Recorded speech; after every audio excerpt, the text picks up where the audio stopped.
যেহেতু সামনে ঈদ, তাই ঈদ স্পেশাল আমি মাটন বিরিয়ানি করে নিয়েছি এখানে। এ থেকে জেড পর্যন্ত সবকিছু দেখিয়ে দেব এই ভিডিওতে। আসসালামু আলাইকুম everyone, welcome to cooking network.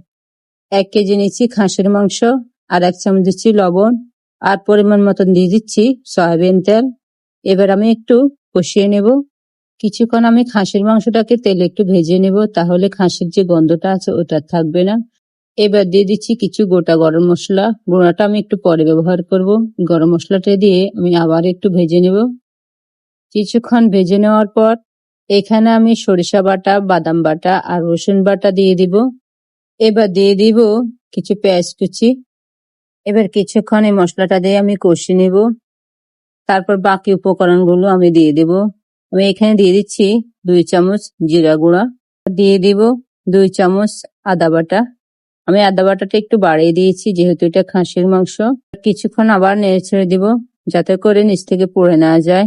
এবার দিয়ে দিচ্ছি 2 চামচ লাল মরিচের গুঁড়ো, 1/2 চামচ দিচ্ছি গরম মশলার গুঁড়ো। যেহেতু এত মশলা ব্যবহার করার পর খাসির মাংসটা আবার ঝাল হয়ে যাবে, আবার বেশি ঝাল হলে কিন্তু বিরিয়ানি খেতে ভালো লাগবে না। সবকিছু মশলা দিয়ে আমি আবার অনেকক্ষণ পর্যন্ত কষিয়ে নেব। আর নাড়া কিন্তু বন্ধ করা যাবে না, তাহলে নিচ থেকে লেগে যেতে পারে। এবার পরিমাণ মতন পানি আমি একসাথে দিয়ে দেবো, পানিটি কিন্তু আমি আর দিব না। এই পানিতে কিন্তু সিদ্ধ হয়ে যাবে, আর পানি দেওয়ার কোনো দরকারই পড়বে না। মাংসের মধ্যে আমি কিছু টক দই ব্যবহার করব, তাহলে খাসির মাংসটা খেতে আর একটু ভালো লাগবে। গরুর মাংস অথবা খাসির মাংস এভাবে রান্না করলে টক দই দিয়ে দিবেন, তাহলে খাসির মাংস বা গরুর মাংসের টেস্ট আরো বেড়ে যাবে। টক দই কিন্তু মাংসের টেস্ট বাড়ায় না, মাংসটাকে নরম করে টক দইয়ে। এবার কিছু গোটা কাঁচামরিচ আর অল্প পরিমাণে কিছু বিরিয়ানি মশলা দিব।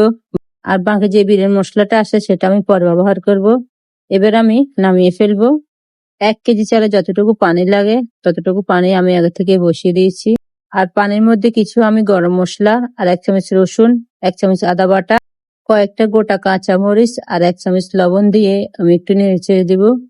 পানিটা যখন ফুটিয়ে উঠবে তখন আমি এখানে পোলাও চালটা দিয়ে দেব। আমি পোলাওর পানির মধ্যে কিন্তু কোনো তেল ইউজ করিনি, আপনারা চাইলে এখানে কিছু তেলও দিতে পারেন।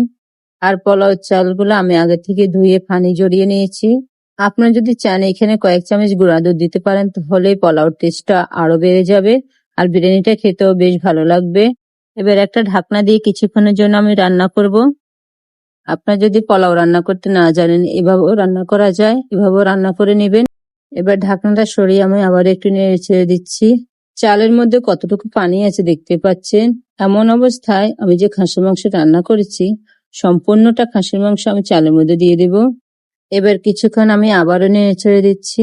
আর চালে আর মাংস যদি এক সমান না হয় তাহলে বিরিয়ানি খেতে কিন্তু ভালো লাগে না। এবার আমি আবারও ঢাকনা দিয়ে কিছুক্ষণের জন্য ঢেকে রাখবো।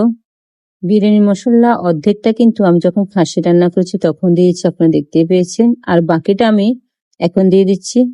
বিরিয়ানির মশলাটা বিরিয়ানি যখন না দিব তখন কিন্তু বিরিয়ানির আসল টেস্ট পাওয়া যাবে না। আজ এ পর্যন্ত, সবাই ভালো থাকবেন আর আমার চ্যানেলটির পাশেই থাকবেন। আল্লাহ হাফেজ।